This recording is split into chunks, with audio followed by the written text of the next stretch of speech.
જય દ્વારકાધીશ બધાને. તો હવે ઉઠીને નાહી ધોઈને ફ્રેશ થઈ ગયા છે અને લગભગ 9:30 જેવું થઈ ગયું છે. નાસ્તો કરવા બેઠો છું. તો આજે આ વિડીયોમાં તમને કંઈક એવું જોવા મળશે ને જેનો બધા જ વિરોધ કરે છે ને એ વસ્તુ આપણે કરવા જવાની છે આજે. તમને ઘણા લોકોને એવું થતું હોય છે કે લોકો શેનો વિરોધ કરે, પણ અત્યારે આ 2025 સ્ટાર્ટિંગથી લઈને અત્યાર સુધી ઘણા લોકોને પ્રોબ્લેમ થઈ આ વસ્તુની અને ઘણા લોકો આનો વિરોધ કર્યો છે અને હકીકત શું છે એ બધી વસ્તુ તમને વિડીયોમાં જોવા મળશે. જે લોકો જે વસ્તુનો વિરોધ કરે છે ને એ વસ્તુ આપણે લગાવવા જવાની છે. હવે એમાં થયું એવું કે કાલે સાંજે હું વિડીયો અપલોડ કરવા ગયો હતો ને જીઓના ટાવર પર, એટલે સુપરવાઇઝરનો ફોન આવ્યો ભાઈ ઓફિસેથી કે કાલે તારે એક જગ્યાએ જવાનું છે. તો હવે આગળ વિડીયોમાં બની રહેજો એટલે તમને ખબર પડે કે ભાઈ લોકો કઈ વસ્તુનો વિરોધ કરે છે ને આપણે શું કામ કરવા જવાનું છે. કેમ કે ઓફિસે લગભગ ઘણા લોકો કોઈ આવવાના નહોતા એટલે મને કીધું કે ભાઈ તું જાજે અને જરાક કરી આવજે થોડુંક છે. એટલે મેં કીધું વાંધો નહીં, હું કરી આવીશ. તો હવે ચલો નાસ્તો કરી લઉં અને પછી ઓફિસે જાવ ને પછી તમને બતાવું કે ભાઈ શું કામ છે, કેમ લોકો વિરોધ કરે છે અને આપણે કઈ રીતે લગાવવાનું છે. એ બધી વસ્તુ તમને આગળ વિડીયોમાં જોવા મળશે. એટલે વિડીયો સ્કીપ નહીં કરતા, કેમ કે આ વિડીયો બહુ તમને મજા આવે એવું છે ને તમને પોતાને જાણકારી માટે અને તમારા પોતાના શું કહેવાય આમ જનજાગૃતિ કહેવાય ને કે ભાઈ લોકોને થોડીક રિયલ ઇન્ફોર્મેશન મળવી જોઈએ. તો આ વિડીયોમાં રિયલ ઇન્ફોર્મેશન મળવાની છે. વિડીયો ધ્યાનથી જોજો ને તમારા ફ્રેન્ડમાં કે ગ્રુપમાં બધી જગ્યાએ શેર કરી દેજો, કેમ કે બધા લોકોને યુઝફુલ વિડીયો છે આ. એટલે સ્કીપ નહીં કરતા ને બધાને શેર જરૂરથી કરજો.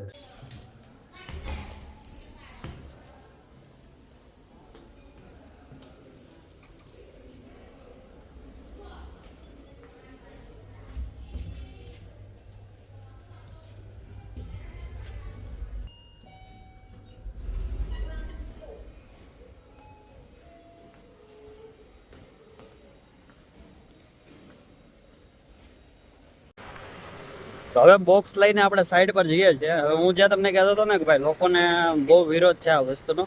હવે આ વસ્તુ તો હું લઈને જ આવું છું, બરોબર. હવે હમણાં સાઈડ પર જઈને હું તમને આગળની બધી વસ્તુ બતાવું.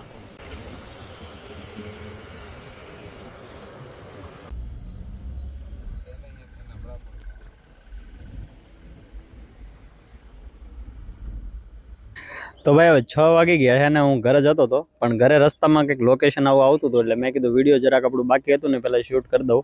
તો આવું કંઈક લોકેશન છે અને મેં વિડીયો આગળ સવારમાં મેં તમને કીધું હતું ને કે ભાઈ આજે ઇન્ટરેસ્ટિંગ વિડીયો થશે ને જે લોકો વિરોધ કરે છે ને જે વસ્તુનો એ વસ્તુ આપણે આજ કરવા જવાની છે. પણ પ્લાન આખો ફ્લોપ થઈ ગયો.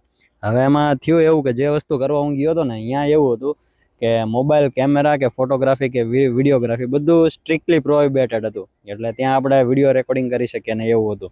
એટલે મેં કીધું કંઈ નહીં, આપણે જે સવારમાં પ્લાનિંગ કર્યું હતું ને એ વસ્તુ તો થઈ નહીં, પણ કંઈ નહીં, હું તમને ઘરે જઈને બ્રીફમાં બતાવી દઈશ કે આગળ શું વસ્તુ હતી ને એ બધી વસ્તુ હું તમને બતાવી દઈશ. કેમ કે અત્યારે આપણી પાસે કંઈ વિડીયો રેકોર્ડિંગ તો છે નહીં અને વસ્તુ એવી હતી લોકો વિરોધ કરે છે એટલે કંઈ હવે આપણે વિરોધ કરતા હોય એટલે ડાયરેક્ટલી આપણે લોકોની પરમિશન વગર કંઈ વિડીયોગ્રાફી કરી ના શકીએ. એટલે મેન વસ્તુ એવી હતી કે પ્લાનિંગ તો એવું હતું કે તમને લોકોને બતાવવું અને રિયાલિટી શું છે ને એ બધી વસ્તુ બતાવવાનું ટ્રાય કરવાનું હતું. પણ હવે એવું થયું કે ભાઈ આપણે રેકોર્ડ જ ના કરી શકીએ તો શું કરીએ.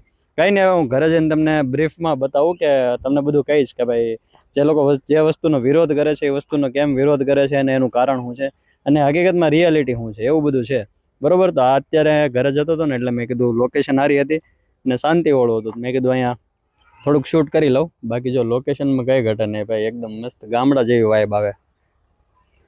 સુરતમાં રહીને આવી વાઇબ લેવી હોય ને તો ભાઈ જે લોકો આવા એરિયામાં રહેતા એટલે એ લોકોને ખબર હોય કે કેટલી શાંતિ હોય, બરોબર. તો કંઈ નહીં, હવે હું જરાક ઘરે જાઉં, પહેલાં નાસ્તા પાણી કરતા આવીએ. જો ક્યાંક રસ્તામાં સારું હશે તો ખાઈ લઈએ. બાકી ઘરે જઈને હું તમને ડિટેલમાં સમજાવું કે ભાઈ હું તમને હું આજે વિડીયોમાં બતાવવાનો હતો અને શું પ્રોબ્લેમ આવી કે જેના લીધે હું તમને ના બતાવી શકું.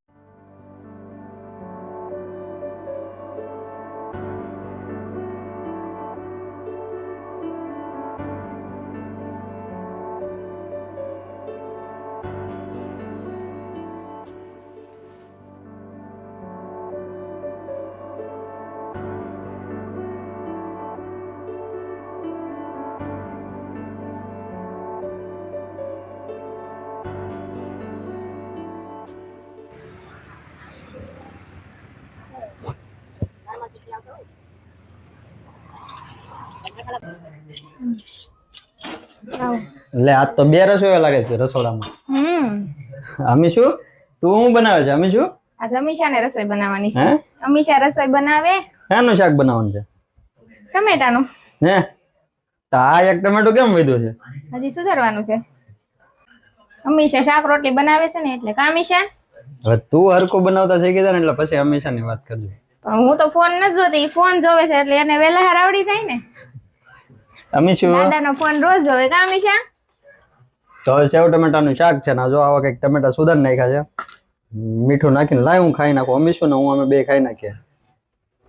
આમ તો જો કે હું તો નાસ્તો કરીને આવ્યો છું, પણ આ ઘરે આવ્યો એટલે પાછી ભૂખ લાગી. અમીશુ આવું છે? વગર થોડું હાલે તમારે. લઈ લે હાલ. આખું આવી જાય. કા અમીષા? એક સીર આપવાની છે. મસ્ત છે, કઈ તો દે મસ્ત છે એમ. તારું પણ કહી દે મસ્ત છે. મસ્ત છે ખાવું. અહીંયા છે, અહીંયા છે. હવે સેવ ટમેટાનું શાક તો જ્યારે થાય ત્યારે એની વાત હશે, પણ અત્યારે તો ખાલી ટમેટા પાર્ટી હાલે છે. કાંઈ વાંધો ને, હાલો. જે બાકીની ડિટેલ હતી ને જે મારે તમને આપવાની હતી એ હું હમણાં આપી દઉં. ત્યાં સુધી આ રસોઈ બની જાય ને પછી આગળ આપણે જમી લઈએ, પછી વિડીયો પોસ્ટ કરી દઉં. એવી કઈ ખાસ ડિટેલ નહોતી ભાઈ. મારા કામને જે સવારે મેં વિડીયો બનાવ્યું હતું ને, જેવું બનાવવાનું હતું ને એવું બન્યું નહોતું. એટલે હવે એ પાછું એક્સપ્લેન કરવું પડશે ને કે શું હતું. તને ખબર હતી હું વિડીયો બનાવવાનું હતું? મારા કામ રિલેટેડ હતું. હવે નથી ખાવું.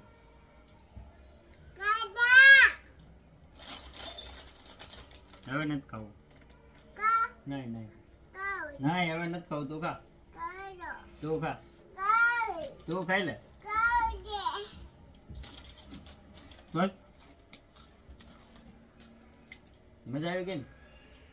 તો ઓફિસેથી ઘરે આવી ગયો, નાનું મોટું જે કઈ કામ હતું એ બધું પતાવી દીધું અને લેપટોપ લઈને જરાક એડિટિંગ કરવા બેઠો તો ત્યાં યાદ આવી ગયું કે ભાઈ આજે એક આપણે ક્લિપ શૂટ કરવાની બાકી છે. તો હવે જે હું તમને કહેતો હતો ને કે ભાઈ જે લોકો બહુ વિરોધ કરે છે એ વસ્તુ અમારે આજ કરવા જવાની છે. એ વસ્તુ હું તમને કહેવાનું થોડુંક બ્રીફમાં હતું, એટલે અત્યારે ઘરે આવીને આરામથી કહું તમને. હવે મેઇન વસ્તુ એવી છે કે સવારે હું જે ઓફિસેથી બોક્સ લઈને જતો હતો ને એમાં હતા સ્માર્ટ મીટર. હવે સ્માર્ટ મીટર તમને ખબર જ છે કે આજકાલ કેટલા બધા લોકો એનો વિરોધ કરે છે. અમુકના ઘરે લાગી ગયું, એના ઘરે લાઇટ બિલ વધારે આવે છે, એવા વિડીયો આવે છે. બરાબર, હકીકત છે કે ખોટું છે આપણને નથી ખબર, પણ એવા વિડીયો જ આવે છે. એટલે હું તમને એ જ બતાવવાનો હતો કે ભાઈ રિયાલિટી શું છે. કેમ કે હું એ બોક્સ લઈને જીબી ના સ્ટાફ સાથે લગાવવા માટે જતો હતો કે ભાઈ અમુક લોકેશન ઉપર જવાનું હતું જ્યાં લગાવવાના હતા. એટલે મેં કીધું આજે વિડીયો બની જશે, હું તમને બતાવીશ કે ભાઈ સ્માર્ટ મીટર પ્રોસેસ શું છે, એમાં શું શું વસ્તુ આવે છે, કે ભાઈ લાઇટ બિલ વધારે આવે ઓછું આવે, એ બધી વસ્તુ હું તમને આજ બતાવવાનો હતો. પણ હવે ત્યાં એવું હતું કે ભાઈ તમે વિડીયોગ્રાફી ન કરી શકો, એટલે મેં કઈ વિડીયો રેકોર્ડ કર્યું નહીં. એટલે પછી હવે હું તમને આમ મોરલી એટલે તમને બોલીને સમજાવી દઉં કે સ્માર્ટ મીટર એકચ્યુઅલીમાં શું છે અને લોકો વિરોધ શું કામ કરે છે. હવે જો તમને ઇન્ટરેસ્ટ ન હોય તો આપણે કઈ વસ્તુ છે નહીં, બરોબર. કેમ કે આ તો મેં તમને કીધું હતું કે ભાઈ હું તમને બતાવીશ, પણ બતાવી ન શક્યો એટલે એક્સપ્લેન કરી દો. 2023માં જયારે રિચાર્જ વાળા મીટર આવેલા ને ભાઈ તમે રિચાર્જ કરો ને એટલું જ તમે લાઇટ બિલ વાપરી શકો. રિચાર્જ પૂરું એટલે લાઇટ કપાઈ જાય એવા મીટર આવેલા. એટલે ત્યારે તમે મેન બધા આપણે વિરોધ કર્યો સરકાર સામે કે ભાઈ અમારે આવા મીટર નથી જોતા, એટલે સરકારે બંધ કરી દીધા. પછી 2025માં પાછા નવા મીટર આવ્યા. હવે એ નવા મીટરમાં શું હતું કે ભાઈ એમાં 2 મહિનાની જગ્યાએ 1 મહિને બિલ આવશે અને તમે તમારા મોબાઈલ મીટરને કનેક્ટ કરી તમારા મોબાઈલમાં તમે જોઈ શકો કે રોજે રોજ તમે કેટલું વાપરો છો. આ બે નવી સિસ્ટમ આવી, રિચાર્જ વાળી સિસ્ટમ નીકળી ગઈ. એટલે જે જગ્યાએ જીબી વાળા અથવા કોઈ પણ માણસો મીટર લગાવવા જાય ને એટલે લોકોને એવું છે હજી મનમાં 2023 વાળું કે ભાઈ જ્યાં રિચાર્જ વાળા છે રિચાર્જ પૂરું થઈ જશે એટલે લાઇટ વહી જશે. આવા બધા ખોટી અફવાઓ જે લોકો ફેલાવીને લોકોના મનમાં અત્યારે ફરે છે. એટલે લોકો સ્માર્ટ મીટર નથી લગાવવા દેતા અને વિરોધ કરે છે. એટલે મારે તમને બતાવવું હતું ભાઈ એકચ્યુઅલીમાં કે સ્માર્ટ મીટરની પ્રોસેસ કઈ હોય, કઈ રીતે ફિટ કરવાનું હોય, એની અંદર શું શું સિસ્ટમ આવે, આ બધું મારે તમને બતાવવું હતું. પણ વિડીયો રેકોર્ડ થયો ને એટલે કઈ આપણે બતાવી ન શક્યા. પણ કઈ નહીં, ફ્યુચરમાં ક્યારેક એવો ચાન્સ મળશે આપણને તો ફરીવાર આપણે એકવાર ટ્રાય કરશું કે ભાઈ જે સ્માર્ટ મીટર છે ને એની પ્રોસેસ કઈ રીતની હોય ને એ બધી હું તમને બતાવું. તો બસ ન બતાવી શકું એના માટે સોરી. બાકી અત્યારે લેપટોપ લઈને બેઠો હતો ને એટલે વિડીયો એડિટ કરવું જ હતું, પણ મેં કીધું પેલા શૂટ કરી લઉં પછી એડિટ કરીને અપલોડ કરી દઉં. તો બસ આટલું જ કહેવાનું હતું. અને મારે તમને એવું કહેવાનું હતું કે જરાક આ વિડીયો છે ને એવા લોકોને શેર કરી દેજો જેમના ઘરે ઓલરેડી સ્માર્ટ મીટર લાગેલા છે. હવે જે લોકો એમ કહે છે ને ભાઈ સ્માર્ટ મીટર લાગ્યા પછી વધારે બિલ આવે છે, એટલે તમે આ વિડીયો એ લોકોને જ શેર કરી દેજો. એટલે એ લોકો શું કરશે, જેમના ઘરે સ્માર્ટ મીટર લાગેલું ને એ લોકો કમેન્ટમાં જણાવશે કે હકીકતમાં વધારે બિલ આવે છે કે લોકો ખોટું બોલે છે. એટલે આપણને બધાને જાણકારી મળે કે ભાઈ સાચું શું છે ને ખોટું શું છે, બરોબર. તો બસ વિડીયોમાં આ જ ઇન્ફોર્મેશન હતી. જો અહીંયા સુધી જોયું હોય ને મજા આવી હોય તો વિડીયોને લાઈક કરતા જાજો, ફ્રેન્ડ આરે શેર કરી દેજો અને ચેનલને સબસ્ક્રાઇબ કરીને નોટિફિકેશન બેલ ઓન જરૂરથી કરી દેજો. Thank you for watching guys, C you in the next video.